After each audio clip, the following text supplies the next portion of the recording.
Per me la cucina italiana dovrebbe diventare patrimonio immateriale dell'umanità dell'UNESCO, perché, io sono bolognese e da buona bolognese non potrei mai rinunciare alle lasagne, ai tortellini, a quei sapori che sanno di casa, di famiglia, di tradizione. Ma il bello dell'Italia è che ogni regione ha un cuore che profuma diversamente. Io giro il nostro paese da quando ero piccolissima e ogni volta mi sorprendo dal nord al sud, ovunque si vada si mangia benissimo, perché ogni città poi ti accoglie con un piatto che racconta una storia, una ricetta tramandata, un gesto d'amore.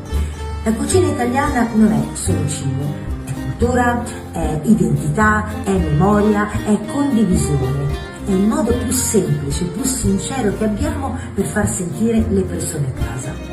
Ecco perché credo che per questo meriti questo riconoscimento così importante, perché rappresenta davvero l'anima dell'Italia. #speriamo che sia UNESCO.